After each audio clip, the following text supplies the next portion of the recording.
Mas mais obrigado por nos teres recebido aqui. Já te consideras humorista ou ainda não? É difícil, não é? Mas assim, o público quase mete esse rótulo. Depois nós começamos a dizer umas coisas, depois a malta começa a chamar humorista e nós, há uma altura que aceitamos. E, tipo, ok, já vivo disto, já me considero. Divertido. Há quanto tempo é que começaste realmente a viver disto e a sentir, ok, isto está a dar?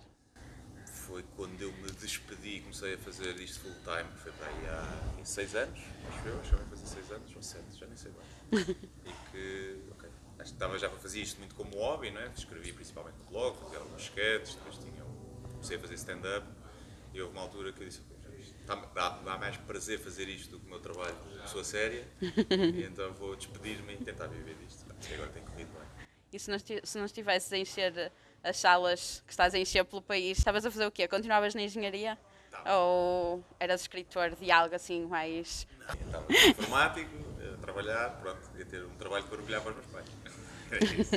E em termos de rotinas, que também tiveste uma rotina assim mais certinha, não é? Como é que é a rotina de um humorista? Obrigas-te a ter uma rotina ou nem por isso? Depende um bocadinho das alturas. Se eu tiver com um projeto que tem um prazo mais ou menos de entrega ou de que eu quero publicar aquilo, aí tento ter rotinas e checklistzinha a engenheiro, ok, hoje fazer isto e fazer todos os dias, encarar mesmo como um trabalho, ter aquelas horas, acaba por não ser um horário muito fixo, mas acabo sempre às vezes de trabalhar mais horas do que fazia, tenho que fechar o ponto e ir para casa.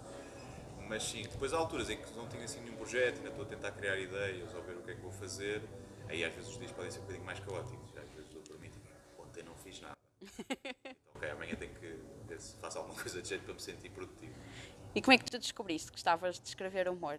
Já eras o palhacinho na turma ou foi com Não, o pelo tempo? contrário. Eras muito tímida? Sim, muito tímido, quando me mandavam ler ou ir ao quadro ficava todo corado e era horrível. Mas dentro do grupo mais próximo de amigos era aquele que não era o que falava mais ou mais extrovertido, mas que mandava assim umas pujadas de vez em quando. Quando falava era. Mas depois foi um bocadinho por acaso, eu criei o blog e a página no Facebook só mesmo como me entretém para escrever umas coisas. Nem sabia que ia ser do humor, era só para escrever tipo, opiniões ou umas larachas ou assim. E depois comecei a tomar o gosto e sempre gostei muito de ver comédia, mas nunca me via fazer comédia, ou tive isso como sonho. Mas começou a entrar no meu dia a dia, na minha rotina e depois começou a escalar para as várias vertentes do humor. Comecei a ver, olha, até gosto de fazer isso. E quando escreves uma piada, és o primeiro a rir-te dela? É difícil rir-me das piadas quando as escreves. Quando isso acontece, mas é raro, normalmente depois acabam por funcionar bem. Mesmo até sketches, às vezes eu tenho uma ideia, eu ponho-me a escrever e rio-me. E quando isso acontece, eu digo, ok, mesmo que eu depois vá ler depois e já não faça sentido, eu rio-me na primeira vez que tive a ideia, portanto acho que está aqui qualquer coisa. Mas normalmente é um processo muito sério. Um humorista a escrever no computador é que parece que está a escrever coisa mais entediante do E se não te rires, quem é que te valida, digamos assim, as piadas? acaba por ninguém validar. Tenho aquele feeling que isto é engraçado, mas não me faz rir a mim porque não tem o elemento de surpresa que às vezes é preciso no humor. Não é? Quando o público está a ouvir, tem a surpresa e isso faz com que se ria. Como já está, o processo está a ser criado na minha cabeça, já sei mais ou menos quando é que aquilo está a ir, é difícil rir. Mas acaba por ser aquela sensibilidade que acho que isto vai funcionar. Às vezes totalmente errado. Tá? Depois as pessoas experimentam ao vivo, ninguém se ri, olha, pensava que esta era boa. E às vezes há outras que vamos tipo, não sei se isto será muito bom e as pessoas riem-se e nós, olha, então se calhar está aqui qualquer coisa para evoluir. Ou seja, se calhar até vais no próprio espetáculo, ao longo da turnê, vais mudando o espetáculo. Vai sempre evoluindo um bocadinho, mas como quando começa o espetáculo da turnê, a maioria do texto, todo o texto já foi testado antes em barzinhos, em coisas mais pequenas. E aí é que há muito esse processo de ir lá fora, voltar a reescrever. Mas depois mesmo quando começa a tour, o último espetáculo já não é igual ao primeiro. Há sempre coisas que vão saindo, outras que vão sendo acrescentadas e acaba por haver essa limar um bocadinho ao longo do processo. Olha, e seres humorista é viver com a certeza de que podes ser processado a qualquer momento? Pelos vistos sim, né? Aconteceu recentemente, foi o meu primeiro, não sei se será o último, provavelmente não, mas não é um objetivo, né? Sabemos que faz parte, é sempre uma chatice, porque uma pessoa quer estar a divertir as pessoas e não estar a perder tempo em tribunais ou com advogados, ou gastar dinheiro, ou lidar com palermas. Dizem que defendem a liberdade de expressão e depois afinal não. Mas acho que faz parte, sim, quando se toca em temas mais sensíveis, ou se toca em nichos ou em lobbies que têm algum poder e que não têm muito sentido de humor, faz sempre parte, mas também faz parte do sistema democrático, portanto está tudo bem. E disseste numa entrevista que o Twitter é o teu bloco de notas. Filtras muita coisa que lá escreves ou é mesmo lembrei-me disto, vou pôr. Sem qualquer filtro. E as pessoas às vezes, ei, não tem piada nenhuma, certo? Se fosse boa, não estava aqui de borla. Estava no espetáculo. E então acaba por ser, às vezes, um tema e eu faço 5 ou 6 comentários, piadas sobre aquele tema e eu sei que são muitas más. E o objetivo é mesmo esse. Acaba por ser só ali para despejar e na esperança que depois, no meio daquilo lá, já alguma que vá surgir que seja boa. Mas acaba por ser quase um brainstorming comigo mesmo, sem qualquer intenção de, malta, se me seguirem aqui é muito bom, vão seguir. Só para coisas que me vêm à cabeça. E nesse sentido as redes sociais são uma ferramenta que ajuda ou não o trabalho de um humorista? Sim, principalmente em termos de promoção. Antigamente era muito difícil ter um espetáculo sem ter uma máquina promocional de trás nos mídias tradicionais. Hoje em dia, nós, mais da nova geração, vendemos os bilhetes todos nas redes sociais, não é? Como uma story, um post, e a malta acaba por seguir e comprar. Portanto, aí é muito importante. Mas também fazer conteúdo. A maioria do conteúdo que eu faço é ou para o YouTube ou para o Instagram. E então é uma boa ferramenta que tem vários meio fotos ou textos curtos no Twitter, one-liners ou vídeos que dá para experimentar e a malta escolhe seguir ou não seguir. Não há aquela... Só consegues ter público se estiveres na televisão ou na rádio, é mais democrático. E vendo nós numa era tão do imediato, achas que ainda há muito aquela coisa do é demasiado cedo para uma piada ser dita? As pessoas ainda pensam muito isso? Não, eu acho que não. Havia um humorista que dizia que para um humorista não há too soon, só há too late. Ou seja, porque a piada, se é um tema controverso, a verdade é que vai ter mais piada ou é mais desafiante para o humorista fazer no calor do momento. Porque quando passam 10 anos já não tem o efeito de novidade, já foram feitas 1000 piadas sobre aquilo e é difícil inovar. Portanto, eu acho que quando há essa carga de uma pesada, de um acontecimento trágico, é agir transformar essa carga pesada em riso. Quando já não há carga, já passou, já não tem o mesmo desafio, a mesma importância, acho eu. E apresentas-nos hoje Limbo. Este limbo é o limbo entre o quê e o quê? Isso é um nome giro, que eu já ficava bem, não há assim grande conceito. Não. Criar o nome e depois a estrutura dos espetáculos é sempre um bocadinho.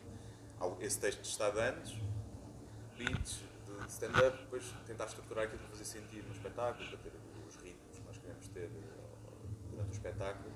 E depois, como este espetáculo calhou ir para todo um lado, assim, dito mais humor negro, não foi propositado, foi quando eu estava, e foi para aí. Depois achei giro, ok, vamos fazer isto nos níveis, que é uma descida ao inferno, e então começa no limbo, e acabou por ser isso para ligar a coisa toda, mas não tem assim um conceito intelectual e muito filosófico por trás. Tu falas muito dos teus medos, do medo da morte, medo de andar de avião. O humor também serve um bocadinho como forma de combater, digamos assim, os teus medos. Sim, eu acho que sim. Para mim é agir, pegar numa insegurança minha ou num medo e conseguir fazer piadas sobre isso. Não sei se resolve, continuo com medo da morte e com medo de andar de avião, mas aligeira um bocadinho a coisa. E se no processo outras pessoas que também se identificam puderem também rir desses medos que têm, acho que o humor não precisa de sempre ser só sobre esses temas, pode ser só coisas perfeitamente Banais. exato. Mas se tiver esse condão de durante um bocadinho fazer-te esquecer daqueles teus medos, já é fixe, é um bónus. E estás pela segunda vez aqui em Guimarães com o Limbo. Estiveste cá em novembro, se não me engano. Como é que é o público de Guimarães? É um bom público? É sempre muito bom público, por acaso. Eu também diria sempre que é, não é? Iria dizer qualquer que fosse sobre o público, eu ia dizer, não queria dizer mal, mas é verdade, é um público muito caloroso. Eu venho aqui, é das poucas salas em que eu vim sempre nas tours todas, na primeira e na segunda e agora nesta. E sou sempre muito bem recebido e o público é muito caloroso, por acaso. Acho que no primeiro, não, no segundo espetáculo, duas pessoas a saírem meio chateadas. Até agora, pelo menos não reparei. Mas já não... Lá em cima não se vê também. Sim, podem sair assim pelo cantinho. Malta muito simpática.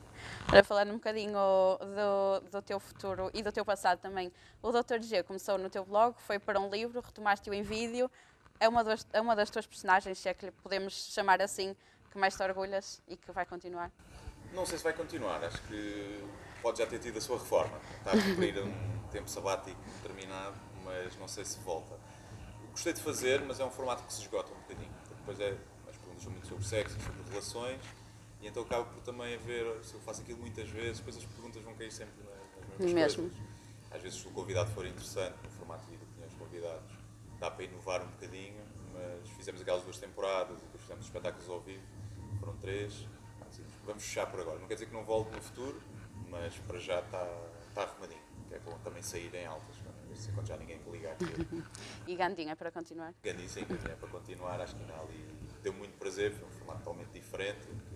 desafiante e aprendi muito e sim, vai voltar em breve, vai voltar o Gandinho. Depois não sei se voltará outra vez, pode ser a última aparição, mas pelo menos mais uma vez vai voltar.